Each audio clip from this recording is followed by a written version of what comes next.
To my YouTube channel B Arnika academy. तो आज हम पढ़ने वाले हैं NCERT क्लास 7 की बुक जियोग्राफी। इसका नाम है हमारा पर्यावरण, ठीक है। और इसमें हमारा चैप्टर नंबर 2 है, ये हमारी पृथ्वी के अंदर। इसमें हम इसके अभ्यास प्रश्न देखने वाले हैं, ठीक है। तो आइए देखते हैं इसका पहला क्वेश्चन क्या है। निम्नलिखित प्रश्नों के उत्तर दीजिए। देखो इसमें का नंबर है, पृथ्वी की 3 परतें क्या हैं। तो देखो पृथ्वी की जो तीनों परतें हैं, एक तो भूपर्पटी, मेंटल और तीसरी है क्रोड, ठीक है। अब सेल क्या है ये देख लेते हैं।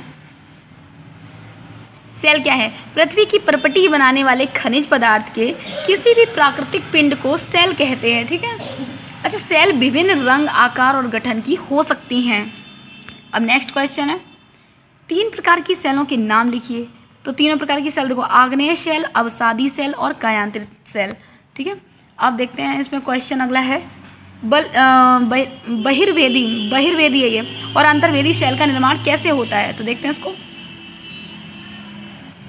बहिर्वेदी आग्नेय सेल का निर्माण कैसे होता है। देखो, जब पृथ्वी पर ज्वालामुखी का उद्गार होता है तब आग की तरह लाल द्रवित मैग्मा पृथ्वी के आंतरिक भाग से निकलकर सतह पर आ जाता है। जब द्रवित लावा पृथ्वी की सतह पर आता है तो यह तेजी से ठंडा होकर ठोस बन जाता है।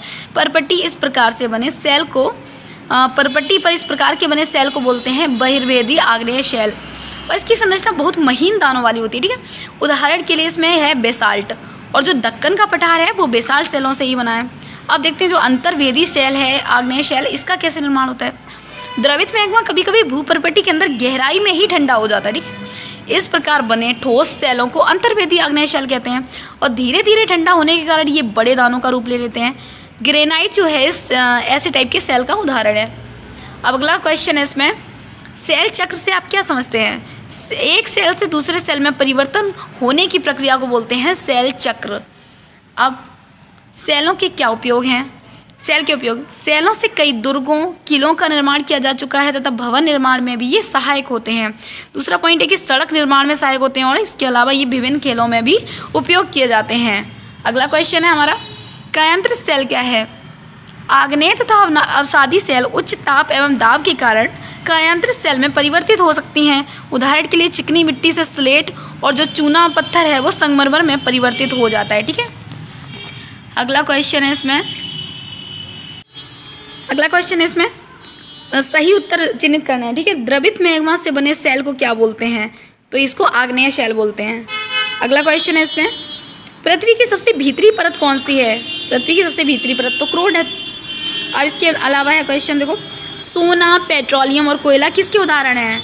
तो ये उदाहरण है खनिज के। इसके बाद सेल जिसमें जीवाश्म होते हैं उसे क्या बोलते हैं। उसे बोलते हैं अवसादी सेल, ठीक है। अब पृथ्वी की, इसके बाद ये क्वेश्चन है, पृथ्वी की सबसे पतली परत कौन सी है। तो ये जो परपट्टी है ये सबसे पतली परत है। इसमें अगला क्वेश्चन है तीसरा, देखो इन्हें स्तंभों को मिलाना है। देखो, क्रोड है सबसे भीतरी परत, खनिज इसका एक निश्चित मात्रा में मिश्रण होता है। सेल क्या है, एक मिनट यहाँ पे लिखा हुआ है, क्रोड सबसे भीतरी परत है, खनिज इसका एक निश्चित रासायनिक मिश्रण होता है, और जो सेल है सड़क और इमारत बनाने में उपयोग होता है। चिकनी मिट्टी स्लेट में बदलता है, और सीएल जो है वो सिलिका या एल्यूमिना से बनता है, ठीक है। तो इसमें इस तरीके से मिलाना है इसको। क्रोड सबसे भीतरी परत है, और खनिज इसका एक रासायनिक मिश्रण होता है। सेल जो है सड़क और इमारत बनाने में काम आती है, और ये चिकनी मिट्टी है ये स्लेट में बदल जाती है, और इसके अलावा जो सीएल है ये सिलिका और एल्यूमिना से बनता है। अब इसमें चौथा क्वेश्चन क्या है देखते हैं, हम पृथ्वी के केंद्र तक नहीं जा सकते हैं। तो उत्तर देना है, तो हम पृथ्वी के केंद्र में निम्न कारणों से नहीं जा सकते हैं। कारण देखते हैं इसके,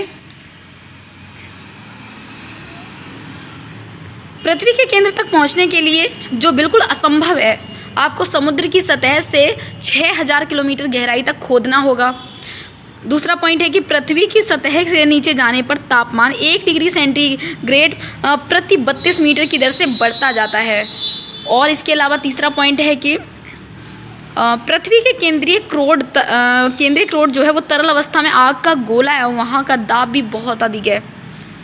अगला क्वेश्चन है इसमें, अवसादी सेल अवसाद से बनती है। तो इसका ये मतलब ये कारण बताने हैं, ठीक है। तो सेल लुढ़क कर, चटक कर, एक दूसरे से टकरा कर छोटे छोटे टुकड़ों में टूट जाती है। इन छोटे कणों को अवसाद कहते हैं। ये अवसाद हवा, जल आदि द्वारा एक स्थान से दूसरे स्थान पर पहुंचाकर जमा कर दिए जाते हैं। ये अदृढ़ अवसाद दबकर और कठोर होकर सेल की परत बनाते हैं। इस प्रकार की सेलों को अवसादी सेल कहते हैं। उदाहरण के लिए बलुआ पत्थर रेत के दानों से बनता है और इन सेलों में पौधे, जानवर और अन्य सूक्ष्म जीवाणु जो कभी इन सेलों पर रह रहे थे उनके जीवाश्म भी हो सकते हैं। इसके अलावा इसका अगला क्वेश्चन है गा, चूना पत्थर संगमरमर में बदलता है। तो देखें इसका, चूना पत्थर एक अवसादी सेल है। अवसादी सेल उच्च ताप और दाब के कारण कायांतरित सेलों में परिवर्तित हो सकती है। चूना पत्थर भी उच्च ताप और दाब के कारण संगमरमर में परिवर्तित हो जाता है। तो ये चैप्टर हमारा कंप्लीट हो गया है। आई होप कि आपको वीडियो अच्छा लगा होगा। अगर आपको वीडियो अच्छा लगा है तो इसको लाइक करें और चैनल को सब्सक्राइब करना ना भूलें। Thank you.